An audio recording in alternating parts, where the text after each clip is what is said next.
Rob Parker teaches sports commentary at USC. Odd Couple with Chris Broussard, host of Inside the Parker podcast on the Herd Podcast Network.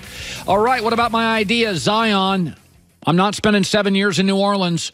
Here's a list of people who have said I'm not playing for a franchise. Kiki, Dominique, Elway, Bo, Danny Ferry, Lindros, Eli Manning. What about Zion saying, listen, trade me? You know what? Your idea is not a bad one, and I understand because you and everybody else in NBA America last night saw that Zion got sent to NBA Siberia. Yeah. You want to talk about a letdown? Was that not a letdown last night? Yeah, no, it was a dud, yes. It was a dud. I don't care what anybody's saying. Sorry, New Orleans, but that's what it felt like. Right. I just don't think he has that makeup to do what you're talking about. What do you mean? He just doesn't seem like that kind of kid to me.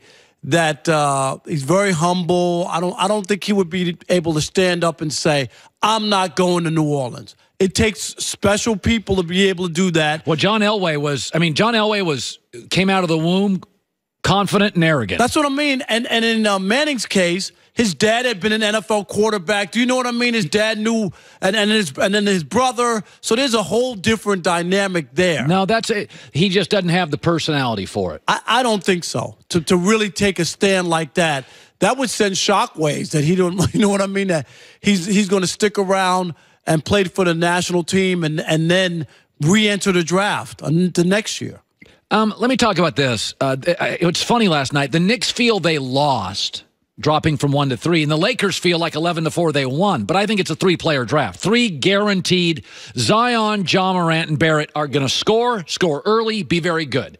There'll be other players, but by 4, it's a crapshoot. If I was New Orleans, and I'm David Griffin, and I got to get rid of Anthony Davis, you give me R.J. Barrett with Zion, I can sell that all day long.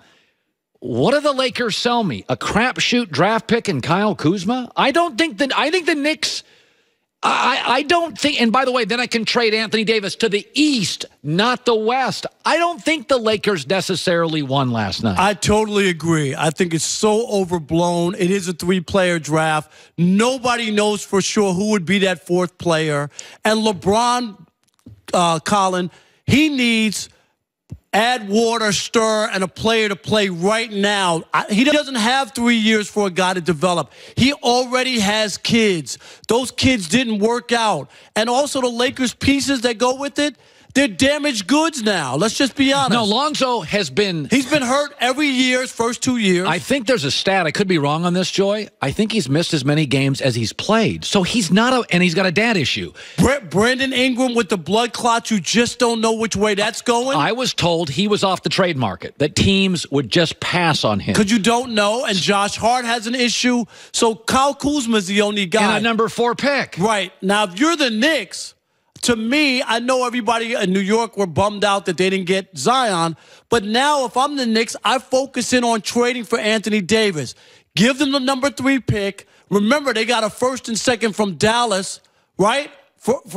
Give them up. So give those 2 picks. So you give them number 3 this year, 1st and 2nd round next year, and then say on my roster, you want Dennis Smith Jr., you want Knox. Who do you want? Kevin Knox. Right? Give them all up. Whoever you want. I'm with you on that. I think New York did fine. And if you're the Knicks and you come out of this with AD, KD, and Kyrie, you're good. Are you kidding me? Those 3 in the East with a chance? I'm telling you, the Knicks didn't lose last night. They still have a great chance. I agree. Okay, let's go to something that's going to get me angry. What?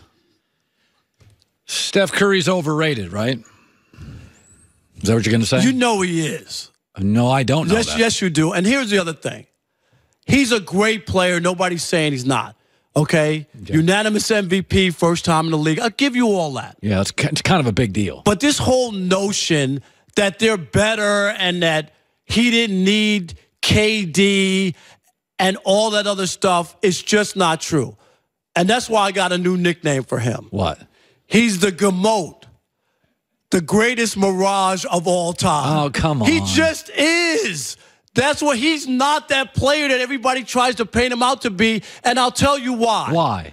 All right, first of all, he's the author of the first team in history to lose a 3-1 advantage in the NBA Finals. That's true. The one final he did win when Kyrie and Kevin Love were hurt, that was a championship they did win. Fair. If he is that greatest shooter of all time, who's that player, there's no way you're welcoming KD. He had to sign off on KD. He could have easily said, we don't need KD, right? He could have easily said that. And then if he's this player that we're seeing now and he's that great, why was his talent covered up by KD? You know why? Because KD's better. Everybody knows KD's better. That's why he hasn't sniffed the NBA Finals MVP those 2 years. KD is the reason why. Everybody jump on the Steph bandwagon. If they lose in the NBA Finals, you know what his resume will say? You'll all back off. He will have lost without KD in the Finals. He will have lost a 3-1 advantage to the Cavaliers, which had never happened in the NBA. And the one championship they did win was when the Cavaliers were down 2 of their 3 stars. So then what is the resume? And if you just want to say, if he is the greatest shooter the NBA's ever seen, what did he need KD for? Why did he agree for KD to join his team and outshine him? Well, that is, you and I have a complete disagreement. I do not think it's a weakness. For instance, I don't think it's a weakness to marry a strong woman. I don't think it's a weakness as a CEO to hire a vice president who I think could be smarter than me. I think the key to success is hiring people who challenge you, who may be smarter than you, who have better ideas than you. That's when companies flourish. When companies don't flourish is when the CEO is insecure and hires people he can control. I agree with that 100%. My point is, everybody's saying his talent is now being, we were robbed these last few years. Well, your buddy's saying that, Chris Broussard. That we were robbed. That's a false police report. Because if Steph Curry is that guy, KD can't outshine him just because he's playing on the same team. I don't understand. You're telling me, well, he took a back seat. There's still those shots to be taken as the second guy. Did Kyrie Irving in that fourth quarter made the shot? LeBron didn't for that Cavs title. He outshined LeBron in that last possession. No, I get that, but I'm saying that we haven't seen this Steph for years. Where has this stuff been? Because Steph is a good teammate. Steph is willing to accept the greatness of others. If you have the talent, it can't be put on the back burner if you're that guy that everybody claims him to be. That's all I'm saying. And we'll wait and see. Keep bringing up that phony stat about what they are without KD. What's phony? I'll tell you it's phony. You know why? Why? They would not have these 2 championships, the last 2, without KD. Do not kid yourself. He's that good. By the way, I approved of you coming to the network. Am I less of a broadcaster?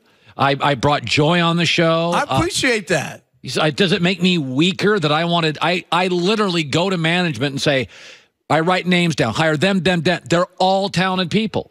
I think the way franchises die, and I've seen, by the way, I have seen this, is when CEOs, when guys marry people that won't challenge them, and when CEOs hire people that won't challenge them. I think the great CEOs are like, you know what? I think this guy's he's smarter than I am. I may be the CEO, but he can replace me. Who's the best player on that team? I don't know. Well, I think KD will go down among some people as the greater player. I think Steph's the most revolutionary player. We've got to go